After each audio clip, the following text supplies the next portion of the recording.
afternoon session. My name is Nancy Pushing. I'm from the University of Newcastle, and I'm in the School of Humanities and Social Science. And so this has been really fascinating for me, and to hear about the green vans from the person who wrote the book on the green vans was really fantastic as a historian. So that was a treat this morning. And I look forward to more stimulating papers this afternoon. So this is a slightly longer session, and so our first paper is by Professor Martin Watts and Dr. James Juniper, both from the University of Newcastle, from the Professor Watts from the Faculty of Business and Law and Economics, and Dr. Juniper from the Newcastle Business School. And as there are two of them, they're going to take a little bit longer, so about half an hour with their paper, and then the other two papers will be 20 minutes, and leaving us a similar amount, about 20 minutes for discussion at the end. So I won't waste any more of their time, so we'll review about reconciling social and regional policy with the macroeconomic constraints. Thanks very much, Nancy, and it's good to be here, and thanks, Hamid, for the invitation to present an economics paper. The essential message from this paper is that macroeconomic policy continues to have a role in economies. The nation state is not dead, and notwithstanding the advances in globalisation, governments can do much more than they're currently doing. And I think this is an important contribution, I hope you feel the same, in the sense that while it's very important to look at alternative futures and innovative ideas, cooperative solutions, the state and fiscal policy specifically cannot be ignored. Okay, by way of introduction, Christine Lagarde, who's head honcho of the IMF, made the point that we've got a triple crisis: unsustainable debt, financial chaos, environmental degradation, income inequality, and of course persistent unemployment. And she was looking for an integrated model to deal with these related problems. And what we need here, therefore, is a model of interactions between the financial sector and the real economy, the economy and the environment, and the relationship between growth and inequality. We need to tease out those relationships. Now, a contributing factor to the growing inequality, both between wages and profits and within the wages system itself, was the shift to shareholder value in the 80s, which led to rising levels of remuneration for CEOs. And of course, that's still a topic that gets a lot of attention currently with the Banking Royal Commission. At the same time, there has been in a wide range of countries real wage repression, and of course this started in Australia in the late 70s after we had quite a large increase in the wage share, and it's been going on ever since.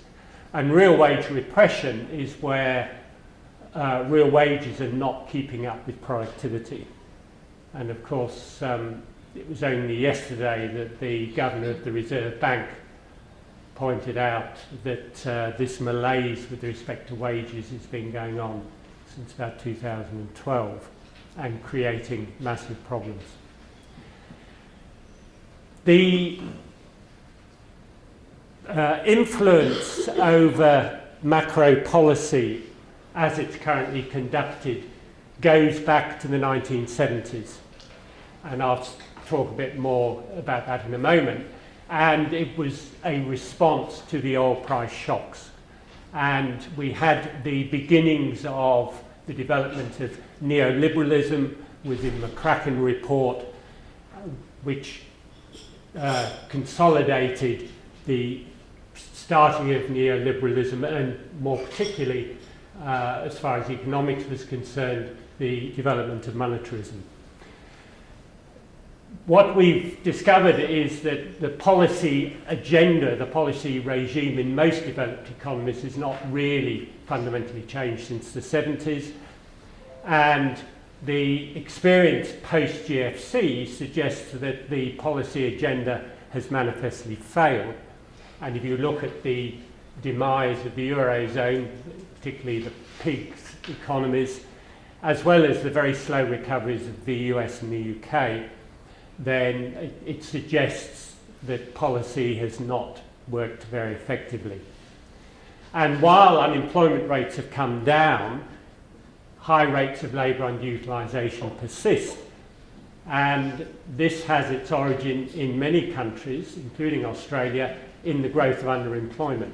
Now, in Australia, that commenced in the early 1990s, whereas if you read contemporary documents now about the US and the UK, you find that they are also experiencing a growth of underemployment. In other words, people working fewer hours than they would choose. Now, James and I and my colleague Bill Mitchell and many others are advocates of modern monetary theory, which argues quite simply that full employment and price stability should be central to socio-economic development, and what's more, it is achievable. On the other hand, there has been an alternative perspective which really rules out the importance of the nation state and the importance of fiscal policy. And that originated with essentially the third way movement and can be described as new regionalism. So the region is the focus in terms of analysis of how economies evolve over time. And successful regional solutions in particular areas, the Mondragon commune in the Basque region and the initiatives in Baden-Württemberg, are then seen as an appropriate model to be taken up in other areas in other countries. So the objective of the paper is to attempt to convince you that there is a role for the state by coordinated fiscal policy, and that really should incorporate a job guarantee, and mission-oriented finance is fundamentally important too, which, given the way the banks make choices about lending, you're probably sympathetic with already. Okay, so the outline of the presentation: review very briefly of post-war macro policy, an outline and critique of new regionalism, an argument for the active role of the state in the operation of the macroeconomy, a brief mention of sectoral balances, the importance of deficit spending if they're underutilised resources, and the fact that whatever type of fiscal policy you promote, you've got to address the persistence but spatial unevenness of unemployment. And in framing new regionalism, one must be aware of the macro constraints. And we argue that the job guarantee, which is getting quite a lot of publicity of late, is a viable alternative. And James will then, well, he will talk about the job guarantee, and then he'll talk about environmental modelling and policy. Okay, post-war macro policy. We had a period in the immediate post-war period where developed economies did relatively well in terms of low rates of unemployment. And the reason for that was that policy was essentially Keynesian and fiscal policy was active and not passive, and fiscal policy initiatives were supported by a generous welfare state. There was a belief in the so-called Phillips curve that if you reduced unemployment by stimulatory measures, you would get higher inflation, and conversely. Now, monetarism assumed some notoriety, or perhaps kudos is a better word, or maybe not, in the early 70s, because governments responded to the oil price shocks by tight policy. And the outcome of that was stagflation. That is the simultaneous presence of both high inflation and high unemployment, which was inconsistent with the trade-off. So monetarism assumed significance because of this anticipation on the part of Friedman that the inflation-unemployment relationship was not in the form of a simple trade-off. So monetarism embraced deregulated markets. Monetary policy is the key instrument of macroeconomic policy, small government. So the idea was that if you could create a free market system without minimum wages, without price support schemes and so on, then the economy would find its way to full employment. And fiscal policy had a very limited role. Well, if you look at unemployment rates for most developed economies in the last 45 years, you'll see they're significantly higher than they were in the post-war period. And Australia essentially abandoned full employment with Bill Hayden's last budget, under the Whitlam government. Of course, monetarism stroke neoliberalism was consolidated by Margaret Thatcher and Ronald Reagan in the early 80s.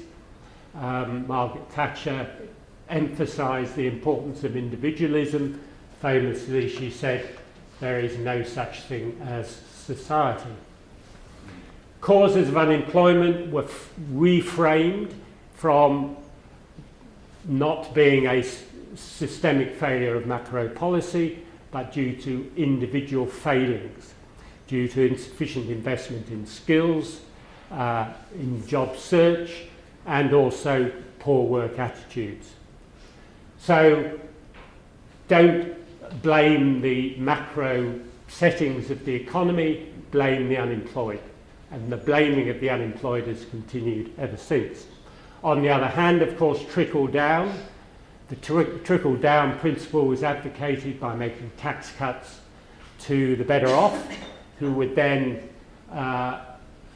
reward workers by employing them.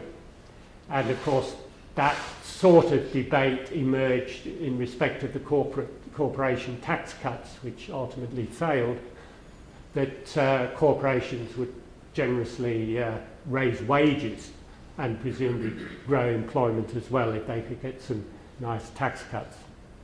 So the overarching policy regime was real wage repression, as I've mentioned before, and essentially fiscal withdrawal, in other words, fiscal policy playing a fairly minor role. And this period of policy making, which started in the late 70s and has continued ever since, was accompanied by welfare, labour market and financial market reform, free trade initiatives as well. And this policy framework has manifestly failed. And I want to briefly turn to new regionalism before moving on to sort of pre and post GFC issues. Now, as I foreshadowed earlier, one of the issues about unemployment is that there are persistent differences of unemployment across regions, across countries. And often in those areas where there are high rates of unemployment, there are low rates of labour force participation. So that means that regional unemployment rates are really understated because people are discouraged from trying to get a job and leave the workforce. Sustained stimulatory policy, spatially blind macro policy, will typically have a very limited effect on the spatial dispersion of unemployment. The reason being quite simply that if government simply engages in some fiscal stimulus, then the areas where unemployment rates are low are likely to overheat relatively quickly, and that will then lead to this stimulus being discontinued. So you've got, as part of your fiscal policy, which we'll obviously come on to, you have got to have at least a component of it which is spatially informed. Now, that brings us on conveniently to new regionalism, and it became very popular and is identified, in fact, with Tony Blair in the Third Way in the 90s. And it was based on the idea that we know from the conventional view of unemployment that it's up to the individual to raise themselves by going to university, acquiring skills, etc., etc. And the same sort of principle was thought to operate when we're thinking about regional areas, that it's up to the community to raise itself, largely in the absence of any support from the state. So the Third Way movement incorporated new ideas about space. So we have global, national, and local regional layers. So that, in fact, the focus is not the state, because it's viewed the state is really impotent in terms of affecting the national business cycle. So it's up to local areas to engage in initiatives to improve their levels of employment, etc., etc. And Lovering, who is not a supporter of new regionalism, argued the region is now viewed as the crucible of economic development, according to new regionalism, and consequently should be the focus of economic policy. And regions are sites of successful economic organisation, and reference is made to supply chain in the post-Fordist era as being more specialised and flexible, given uncertain demands. And a corollary is that firms should operate in clusters, often grouped in terms of creative talents and untraded flows of tacit knowledge, etc., etc. So with a critical mass of collaborators, it was possible for a region to become globally competitive. And as I said at the beginning, there's a tendency to appeal to particularly successful examples of regional initiatives and then argue that these can be applied in different contexts. And this therefore demonstrates that new regionalism works. Now, Lovering, as I say, is not supportive of new regionalism, and he examined claims about Welsh economic development and concluded it was the role of the state that was crucial. And this is really where we come from, that supportive and active macro policy is absolutely essential. In other words, deficit spending by currency issuing government. Now, just by way of finishing off in respect of new regionalism, what's the relationship between regional economy and macro policy? Well, aggregate spending drives employment and economic activity. And that constitutes an overall macro constraint.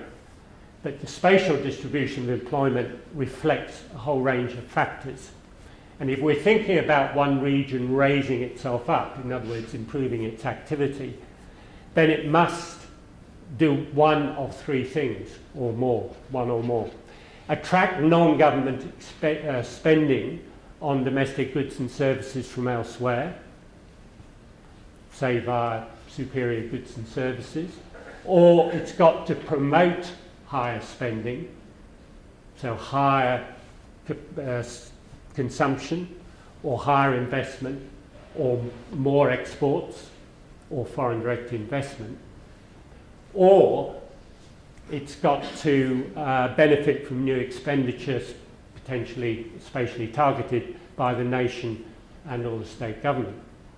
Now, the argument that regional development can be promoted by point one is clearly a non-runner, because if local regional development in a particular area is being achieved by essentially taking demand from elsewhere, then regional development across the nation is not being promoted. The second proposition, that somehow will persuade consumers to spend more and exports to grow, is problematic, and hence really what's left is three, which is the role, in other words, the role of the state. Now, it's just worth making a few points in respect to the global financial crisis. And one of the key points made, and this was made by Minsky a long time ago, was that the way the banks operated in terms of making loans changed. It changed from an originate and hold model to an originate and distribute model. An originate and hold model is you lend money to small business and you maintain that relationship with the small business, because the small business continues to pay back the loan over a period of time. The originate and distribute model is when in fact the bank then on-sells the loan, and this leads to financialization in the form of these different types of insurance for securitized assets. So we have collateralized debt obligations, we have credit default swaps and other, as I say, other types of insurance. So that's a very important point in terms of the way the banking system changed, particularly in the US, of course. And a more broader problem in a way, which certainly extends over many borders, is short-termism discriminating against long-lived projects. So there's a tendency for banks and other institutions to be less interested in projects which have returns way into the future. And there's a tendency to be concerned with projects which yield quick returns.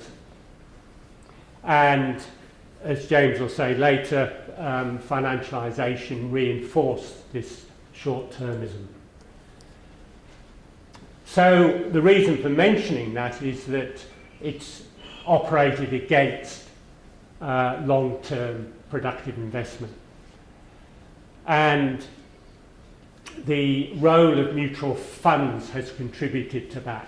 The need for corporations to continue to make good profits and pay dividends one quarter to the next has contributed.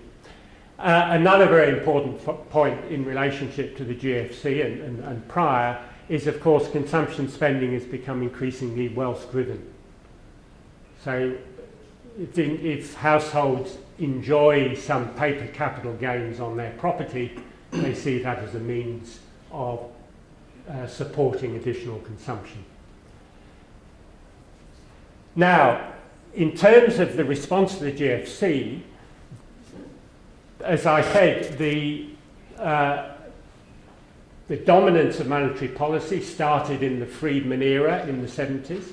It continued as a response to the GFC in conventional form, which was setting a target interest rate, like the Reserve Bank announces every month, or leaves fixed, is more to the case, more to the point, and also unconventional forms of monetary policy in the form of quantitative easing.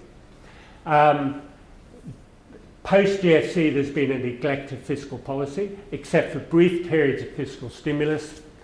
And the evidence of the failure of this set of policies can be illustrated by the UK and the US, that suffered the worst recessions for over 40 years and the longest period of recovery.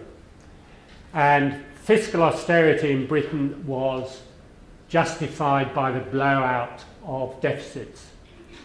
And this was quite simply because private sector spending collapsed in the aftermath of the GFC, and what's referred to as automatic stabilisers operated to essentially lead to the budget deficit worsening. Less tax revenue, more welfare spending. And why was that a concern? Well, it fed into the debt ratio, and HM Treasury gets very upset and very concerned about the debt ratio. High debt increases UK's vulnerability to future shocks and means a high burden of interest costs on future generations. Running a fiscal surplus is the only sustainable way to bring down debt as a share of GDP in the long term. Now, that is simply wrong, fundamentally wrong. And the analogy, which is fairly obvious, is in that statement is with the individual. If you have growing debt relative to your income, you become financially vulnerable. You become vulnerable in the sense of unexpected expenditures. You become vulnerable in terms of interest rates you may have to pay as your credit rating diminishes. What Treasury doesn't recognise or doesn't wish to recognise is that in the case of the UK, and this equally applies to Australia, it is currency sovereign. Three characteristics. The country has its own currency. It's not a Eurozone country. So the government operates as a currency issuer. It's not operating with a foreign currency. The exchange rate is flexible, and Treasury does not sell debt denominated in a foreign currency. The key point is Treasury can buy any goods and services denominated in the currency of issue. And under so-called currency sovereignty, the economy can adopt independent monetary and fiscal policy in the pursuit of whatever the goals are, full employment and price stability. On the other hand, state and local governments, households and firms are currency users, so they are subject to financial constraints. Greenspan didn't actually predict the GFC and was very candid when he was interviewed in a Senate committee, but he did understand the status of the US dollar. And he made the point government cannot become insolvent with respect to obligations in its own currency, because the government is a currency issuer. We can always pay back, or the government in this country can always pay back debt denominated in Australian dollars. Now, finally, sort of moving towards the arguments for fiscal policy being active, there is what is referred to as a sectoral balance identity. Now, clearly I can't go to the details of it, but it consists of the private sector balance, the government balance, which is essentially the deficit or surplus, which everybody talks about, and the current account. And because this is an identity, it can be readily shown that if a country is running a persistent current account deficit, countries like Australia, UK and US, then it is impossible to run a private sector surplus and a fiscal surplus. The numbers simply do not add up. Now, a good example of when a fiscal surplus was run was the dreadful Howard Costello era, when about 10 of the 11 years they were in power, they ran a surplus. And that led to private sector deficits and growing household debt. And that is an inevitable consequence of running surpluses when you've got a current account deficit. What that means is that full employment for countries who have current account deficits requires deficits, irrespective of how successful monetary policy is. So it's up to government to spend sufficiently to employ resources that are currently not being utilised. And the idea that we can find individual solutions to unemployment simply don't work if there aren't jobs. And that leads on to the job guarantee, and James will pick up the baton. Thank you. Have I got? Five. Sorry? 5 minutes. Okay, not too sure how I'm going to do this. So, the job guarantee is one of the main policies here,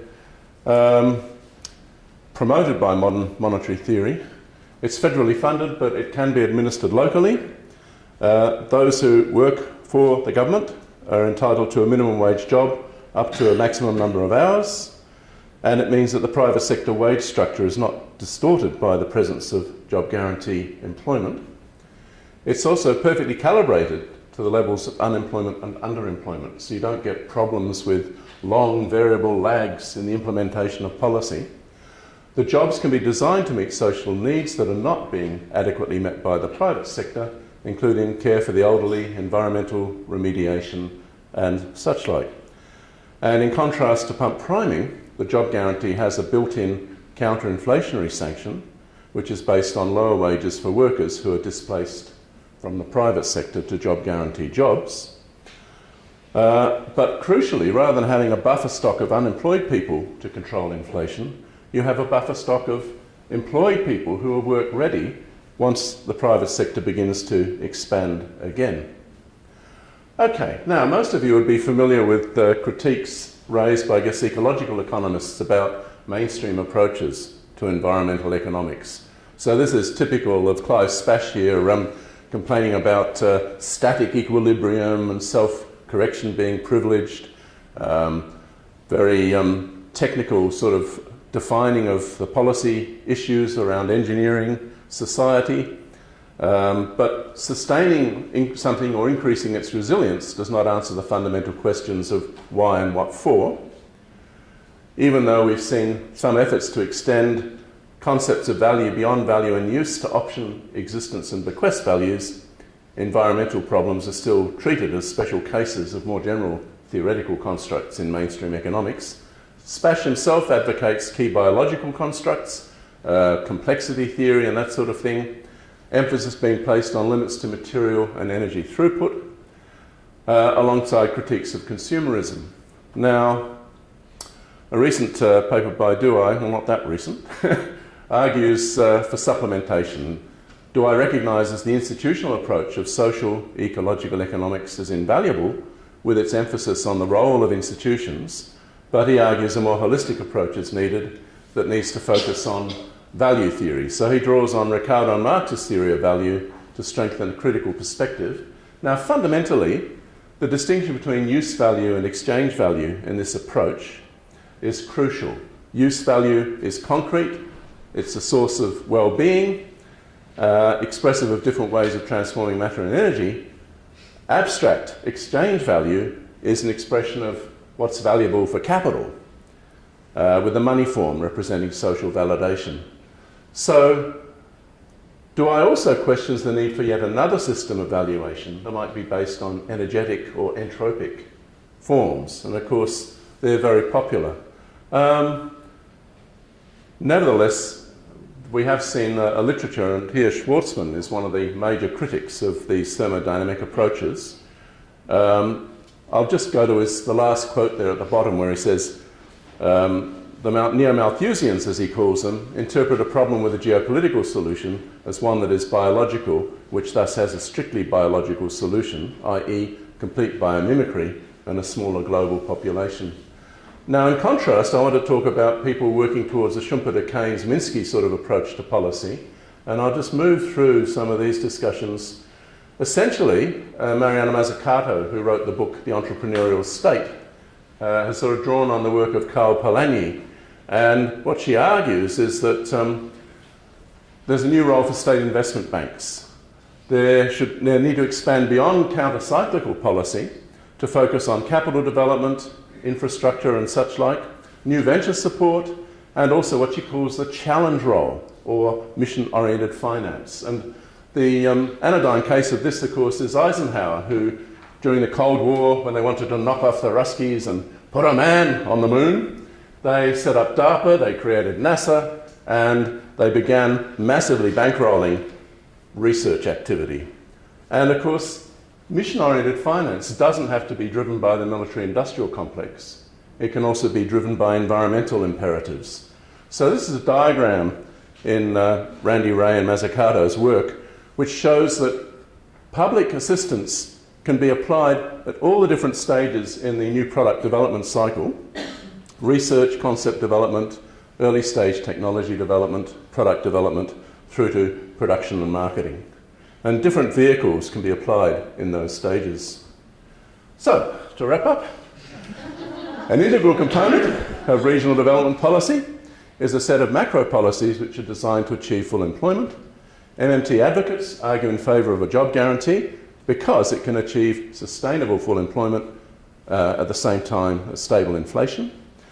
It also rejects the argument that globalisation has undermined the role of the state.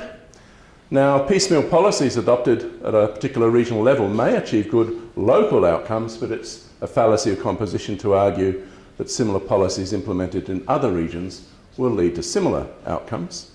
Alternatives to mainstream environmental models already exist, but we question the need for entropy-based approaches to value. We already have ways of accounting for nature being shortchanged in the same way that unpaid domestic work is shortchanged. And we also argue that challenge role policies have to become more central to combat environmental policies and drive the innovation system. So, thank you very much.